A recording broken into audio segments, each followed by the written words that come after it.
Good afternoon, everyone. Welcome to IMU Healthcare Facebook Live. My name is Jeff, and today we will be chatting with our consultant pediatrician, Professor Dr. Zabidi Hussin, on the topic of mind creative order for kids. How are you, Prof. Zabidi?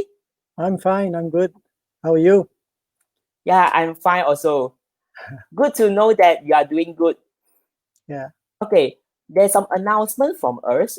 We have been experiencing interruption to our internet connection today. We hope all of you would bear with us if it occurs during today's telecast. Okay, before we start, let's get to know Professor Zabidi first. Prof, since this topic is about kids, may we know how many kids you have? Oh, really?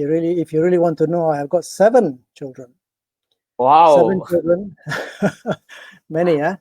And I have the opportunity to to learn from them, from very young, and they range from the age of 30 now up to the age of 18 years old. My 7th child is an adopted child, and she's a special child, so I learned a lot from her too. Yeah. Oh, that's great. Because with so many age range, as we move along with our discussion today, we welcome our viewers to type in questions or even share experience on what worked or didn't work so that all of us could learn together. For questions, we will answer them at the end of the session.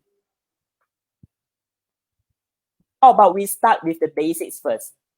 For parents to be able to engage well with their kids, I'm sure they need to, of course, understand their kid. For example, how parents will deal with 3 years old with saying no will be different from how we deal with a 7 years old saying no. So what will be your tips on how parents should better understanding their children at a different age group? Yeah, that's a good question. Generally, children don't like a no answer because they feel that whatever they want to do, they could do. And this is often a problem that we adults have. We tell them to do something and not expecting them to say no, but suddenly the answer says, nope, I'm not going to do it. So it becomes a challenge to us. So over the years, I've tried to understand them and try to put different perspective and try to understand their understanding and their psychology. One thing you see, when you say no to people, when you say no to kids, especially young children, if you say it loud enough, or if you threaten them, with punishment and so on, they might just take up the job or whatever you want to do, but they will do it in little grumpiness, and that grumpiness, that unhappiness sticks in your mind. So that's why I feel that knowing that we should be more creative in our phrasing to them. We should be more creative in asking them to do things, but the creativity is very, very challenging. But I think I can give you some of the tips, how to be creative with children. The other thing is what I find over the years is that when you want to give an instruction to a child, you must make sure that the instruction is not just in the form of a verbal instruction, because they will have to see they will have to feel the instruction, they will have to see it in action. So coming back to a 3-year-old child that you have mentioned to me, sometimes we are guilty of doing this. We are guilty of assuming that they understand by saying that don't eat too much junk, which is very common, especially in this MCO. Do not eat too much junk. It sounds simple to us, but to a kid, what is junk? Number one. Number two, how much is too much? And we might say that junk is bad for you, and they will say, what is bad? So basically, our criteria of differentiating good, bad, how much, and so on is not the same with them. So basically, this is a problem that many people face with, and over the years, I've discovered that there are little tricks that you can do to make them answer no in the beginning, but it will be yes in the end. For example, For example, it's very common we say that go and take a bath, and see a 2 or 3-year-old child, and the child will say no, which is common, all right? But why don't you do this? Why don't you draw a line on the floor and pretend that you are racing with the child today to the bathroom, and deliberately make them win the race? You see? So by doing that, you serve what you want. You want them to go and take a bath in a bathroom. They will feel happy because they win the race, and you get what you want, you see? So it is a longer version of saying the same thing, of delivering the same message, but you probably get a better return, and you probably do not have to punish them for doing that. The other things that I tend to use is that, sometimes kids ask you, where are we going to visit our grandpa, and they keep asking this repeatedly and repeatedly. Sometimes you get fed up with it and say, just shut up, or such things, But what I learned over the years is that I try to draw multiple lines on a large piece of paper. You draw some lines on a piece of paper, and then when each day passes, you show the child that line is being struck off already. And the next day comes and you strike another line, And then before long, he will realize that, oh, that line has been struck off now. So that's 1, 2, 3, 4. There's another 4 days before we go and visit grandpa. That kind of, you achieve the same purpose, but through a different creativity. Washing hands can be difficult. Child says, why do I wash my hands all the time? Sometimes I draw spots on there with a washable marker, pen on the hands. Or they will get rid of it by washing it. So such simple things actually work wonders. We must also remember a 3-year-old child is different from a 7-year-old. A 7-year-old may be a little bit more mature, but the attention span of a 7-year-old is still not very long. When you read books, you will mention that a 5-year-old probably have a 5-minute attention span. A 7-year-old probably have a 7-minute attention span.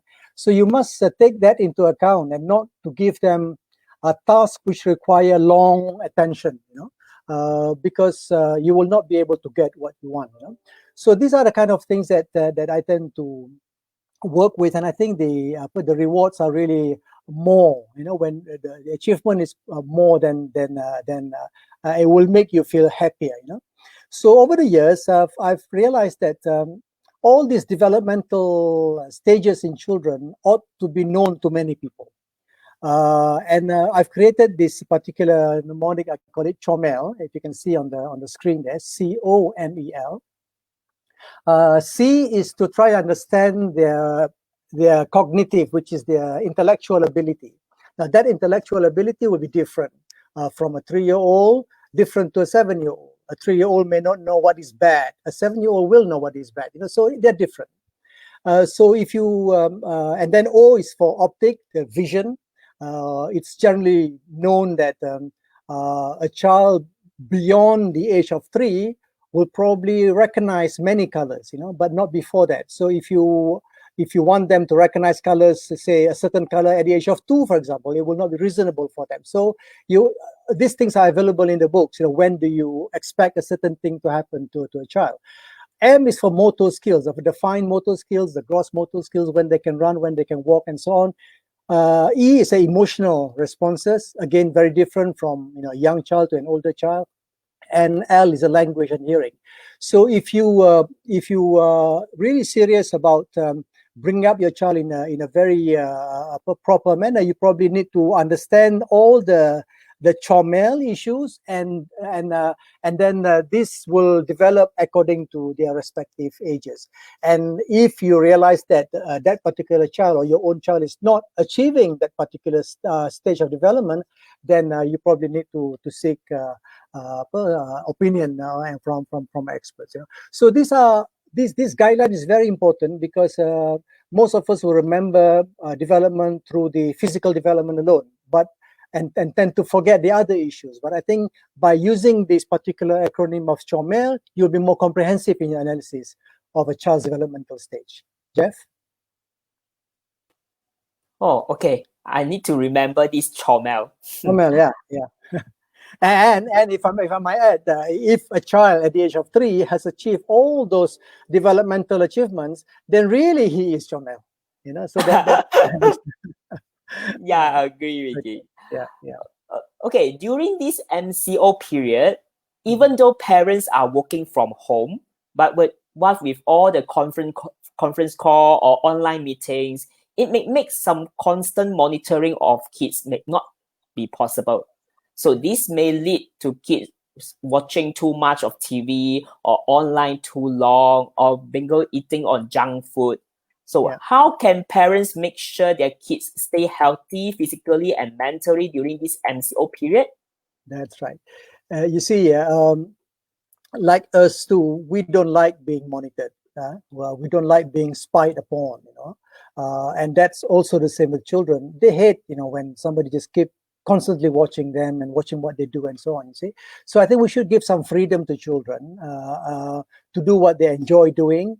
But I find the following approaches work, from my experience. Make sure that the kids are well fed before you go into your online meetings and your conference call. Because kids tend to misbehave when they're hungry. They might not tell you necessarily that they're hungry, especially young ones, They will just be cranky and be crying and disturb you and so on. So before you go into an online meeting or before you join a conference call, make sure they're well fed. All right, that's number one. Number two, I find also through experience that giving them small tasks, which go on for 10 to 15 minutes, very, very useful for that, so that they can do a certain task. And if your meeting is expected to be long, what I tend to do is to give them different tasks, at different time, and then in between the conference call, mute your microphone and go and check them on the task and praise them. Don't criticize them, praise them, and give them little things, maybe little junks, acceptable junks, and so on that you can do to reward them. I also find that, especially during this MCO, as my kids are all adults now, I tend to engage them in this particular manner. I tend to have some indoor games for them, because if I don't, I know that they will just be on their handphone and will be in your rooms and not interacting with me. So I use that opportunity to engage them through indoor games. And you can see an example of indoor games I have here: the football, the carom table, the one on the second, the bottom of the picture here. Table 10. There are 4 in one. There are 4 different games I can play with them. With the younger one, I use these marbles and the cubes, to engage with them. It's very useful to have all this in place, Sometimes what I use is I buy these little plastic balls, small plastic balls, and I place them in a small makeshift enclosures, and put a lot of balls inside there. And then I will throw my smaller children previously into that, and they will just be struggling, and they will just be having fun amongst themselves. They will dive and enjoy themselves, Of course, they will make noises. So if that noises, clearly interferes with your conference call, try and make sure that you move them somewhere else, because making noise and enjoying themselves is their right. We don't have to tell them shut up and so on and so forth. So previously also, I tend to use the plastic swimming pools. If possible, I know this is not possible to everyone. If possible, have a room for themselves. Let them make a mess in the room, but you must make sure that there are certain rules at the end of the game, at the end of their play. Together with them, you clear the place, because you can't just say that just clear the place, But you'll be seen as clearing the place together with them, and that togetherness again will bind you and your children. The girls in my family, I see that they like the kitchen sets, the kitchen sets and pretend plays. With my youngest child here, this was yesterday. She was getting cranky and so on. So I get her a tub and pretend that she's washing dishes. She's a special child I was talking to you about. So she's washing the dishes, and happily doing all that, So these are the kind of things that's possible to do. Things may not have to be expensive, but get them engaged in little things like that, and which they enjoy doing. Okay? Yeah, this is another picture of her trying to ride the bicycle with somebody holding her from behind. Is there another photo? Yeah, and that's that. After the washing, she was just laughing away and enjoying herself. So when you see that, you tend to get entertain yourself, with all these pictures. Jeff? Okay, understand. When MCO was first implemented, mind time was something many parents look forward to. But with MCO extension, now many parents are running out of ideas. Can you please share some tips on how keeping kids engaged during this timing? Yeah, I think it's important to not to display all our creativities all at once, because after a while you will run out of ideas. So that's very important. So just you will need to recycle those activities for future. So maybe 1 or 2 activities for the day, and then in between your meals and so on, you probably get enough for them. I can also suggest, again from experience, there are several books on origami, which is to make paper planes, paper ships, and so on. I like the paper ships, and place them in a wash basin, and using a straw, blow the boats with using a straw. Oh, it's such fun to them, and they tend to like it. I take them to the kitchen sometimes when they were young. And what you do when you take them to the kitchen, I'll put them in a safe place. Then I will give them one of those blunt butter knives and make them cut little bananas and pretending to be cooking for the family. So you can see that in one of the screens where that is done. So by doing all this, you won't have to be angry with children. You will not. You will engage them. See, he's cutting the bananas. You have to. And here's another one. Making sausage, making a man from sausages and the grapes and so on. So get engaged with them, and you will really love them. This is also a picture of me with a small pool table, and they are adults now. But as I said, if I leave them alone, they will be on their handphone. So from time to time, I will knock on their room and offer to play with them, like what is shown here. So fun. It's really quite fun. Jeff. Okay, that is very good sharing from Prof. Yeah. Okay, for those parents who has to physically go out to work during this MCO period, like those in the banking sector or even like working as a food delivery rider. So what will be your tips on how they should do before and when they get back to home to make sure their kids and their overall family stay healthy? You see, it is illegal to leave children unsupervised by adults. So that's the bottom line, So you really have to make sure that if you have to leave home, you leave home, and then they should be supervised by a responsible adult. And to that particular adult, maybe your maid or whoever else in a family, you will need to share them all these tips, the fun tips that you've been doing with them.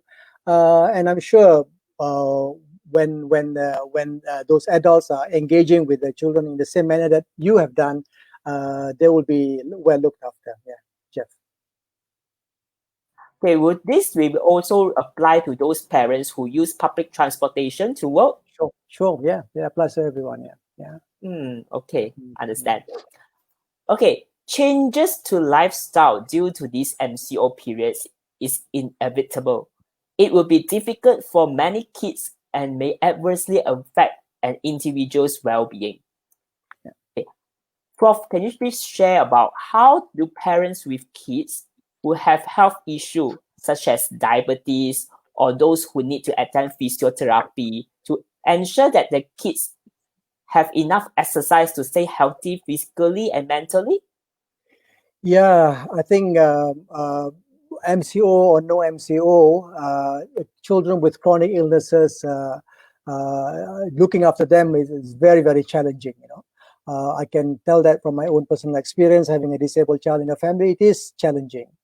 You can't take them to the physio, you can't take them to the gym, but like I mentioned before, nowadays there's so many things that you can turn into a mini gym in your house. For example, I've shown you the container with the water. You can use the same container and put a dry sand on it, and it will serve the same way as a physiotherapy, because a child will be putting his or her hand in the sand, and that will be a form of massaging and so on. There are gym balls available, so you can use that also. So because you are there at home and the kid is there at home with you, so all these things can be used to make the child still have access to physiotherapy without having to go to hospital. In fact, you can have more access on a daily basis, even, or twice daily basis, even. Diabetes in young children is very challenging, even in the best of time, because the kid just don't understand why should they have diet restriction. They don't understand why they need to have injections. So amongst the pediatrician circle, we try not to use force. We must not use force in asking these children to do things, but we tend to use a technique called a peer group counseling, where, especially amongst the older children, amongst the teenage children, we get them to engage with their own peers, and they will be more influenced by their own peers, who have the same disease, and that tends to work better. Otherwise, if you try to handle them yourself, you will end up being frustrated, and sometimes, God forbid, you may end up hurting them. So yeah. Okay. Jeff, yeah. How about those parents with special need kids who are used to, and for some may to a certain extent need routines to better assist their kids understanding changes in routines during MCO, especially for those younger ones? This is another potential misunderstanding. I mentioned earlier on that one misunderstanding is they understand whatever we say. The other misunderstanding is we think that they like routines. There are only specific children who really insist on routine. And these are children with autism, with all that obsessive compulsive disorder. They tend to like routines, and that's partly the problem illness that they have. But in other children, I find that they don't like routines. They like a variety in their work schedule. So I think we should treat them like normal children. We should vary our routine, and treat them like normal children. So just do different things at different time, and not stick to a very rigid routine. Okay, that's a good sharing. Yeah. Okay. Next, how do parents prepare their younger kids, especially 12 years old and below, to go back to their school, to make sure that kids observe their personal hygiene and social distancing so that they can continue to be healthy? Yeah, you mean the fear of this virus, making them wash their hands each time? Yeah, I'm sure they will not understand the logic behind it, except maybe you can place colored roll-up sticky tapes on their palms maybe, and see the effect when they wash it off. I like making silly faces to them and to pretend to cough and sneeze and throw the sticky tape so that it reaches them. And you can explain that that's how the virus will leap up onto you. So you must remember the basic principle of teaching children is not just, like I said, through verbal instructions. They like to see things being done. They like to see how the virus, so-called, jumps from one place to another. And then I show this as a coronavirus. I said, look, this is coronavirus waiting to harm you, and such things. So all these things is considered fun. You play with them, you be creative with them, and you will get better outcome from such approaches. Yeah, Jeff. Such a creative idea. I believe a lot of parents will go and get stickers and teach their kids as well. Yeah, it doesn't have to be expensive. There's so many cheap things that you can do, but put in your mind that be creative about it. Get ideas. Yeah. Yes. Yeah. Understand. Okay, let's go to some questions from our viewers. Okay, first we have Amira Rasali. She's I think is a kindergarten owner. Okay. Hi Prof. I operate a kindergarten daycare. When school open again, should I have all parents put mask on their kids? What precaution can we advise parents when they bring their little baby that we also take care, maybe 6 months and above? That is correct. I think we are now in the unusual situation of the MCO where you can't take them anywhere, right? But it will be safe. The discussion with the experts have mentioned that maybe for prolonged period after the MCO is lifted, maybe a few months, maybe 3 or 4 months, you really must make sure that you have your masks on. The teachers will have the mask on and so on, so that we are sure that there is no transmission, because the idea of us not knowingly transmitting this virus to the children is actually very, very real. So a mask is something that will be recommended. Yeah. Okay. Next questions from Yi Lili. Okay.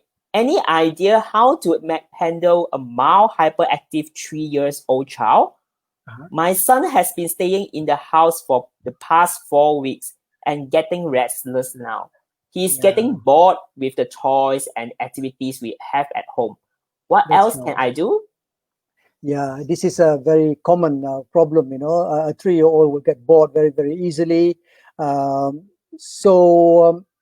What I tend to do is to not to give them all the toys. Hide some of the toys first for some period of time, and then pretend that you open the cupboard and say, "Hey, I found a new toy for you." That kind of thing. Toys that he has not seen, for a while maybe. So that's what I meant by not putting everything to him all at once. Have you tried this trick of putting sand in the basin, for example? Pretending to be on the beach, get them into it, get them play with the sand, and those can be things those can be the desperate things that one can do, but things which are fun for the children. It doesn't have to be very sterile, it doesn't have to be very clean all the time. So these are some of the ideas that I can share, but maybe you can I can give you more ideas later on if we have the time to interact. Yeah. Okay. Next questions from Emilia SY. Yeah. Okay. Hi, Prof. Good afternoon. Hello. I take public transport to work. When I get home from work, should I ask my nieces and the other family members to stay away from me as far as possible and let me go straight to shower before interacting with them? Yeah. I think if you can't have a shower before you go home, I think that would be a good thing to do. You reach home, desanitize your hand, okay, and then go pop into the shower. That's what I do when I come back from supermarket. I will immediately dump my. I normally wear an outside a raincoat when I go out anyway, not because of it rains, but because of the extra protection that I feel I get. And when I get home, I will dump that raincoat in the garden. I will desanitize my hand and will just go in the shower very, very quickly, and then come back and feel reassured and feel fresh. Yeah, I would recommend that. Understand. Okay. Another question from Jess Cho. Hi, Prof. When school open again, should I take my kids for flu vaccination before allowing them to go back to school? The flu vaccine is not routinely recommended. We shouldn't. The routine recommendation which are compulsory are, as we know, the diseases which are common and devastating for kids. We know all that. Those vaccines we can get, but we should not routinely give this flu vaccine to normal healthy children. Because we must allow for some of their own defenses to fight the disease. No, I wouldn't recommend that. I would not. Okay. Okay, there's another question from Amira Rasali again. Okay, Dr. Zabidi, I have started to notice that my 2-year-old son does not really look people in their eye, likes to repeat only certain words countless times continuously, does not have basic command of vocabulary like eat, drink, and also get easily agitated, if have to be around a lot of people or is exposed to noise, do I take my son to see a pediatrician or to developmental child psychologist? Okay, you can do this as a home checklist as well, Andra. What you can do is to go through my Chomel checklist, and then use a reference, the cognitive, optic, motor, emotional, language, and there are so many references on at what age do kids have at what age does a 2-year-old is expected to achieve all that developmental parameters. Do that first, and then we can interact later. Because if you find that say one area of that parameter is grossly missing and so on, then it calls for some early attention. But it's good that you have noticed this earlier on, because you can subject him to that checklist and have an early referral if needed. Yeah. Looks like the Chomel is very useful. Very relevant, yeah. I'm sure. Okay, that's all we have time for today. Prof. Zabidi will be answering your questions offline. Do stay tuned for the answer. Before we end, Prof. Zabidi, any final words? Final words? I've been practicing as a pediatrician since 1986. That's a very long time. And in the process, I've also had my own kids to compare and so on.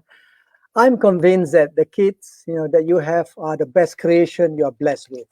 I'm convinced of that. And if you understand them, they will understand you, and they will provide you with the happiness and solace at the time when you need them most. So that's my concluding remark. Totally understand. Okay, that's all from us today. Thank you everyone for joining us today, and thank you, Prof. Zabidi, for sharing on this mind creative order for kids. Do like and share this video so that we could all stay safe and healthy together. Goodbye, everyone. Goodbye, everyone. Bye-bye. Bye.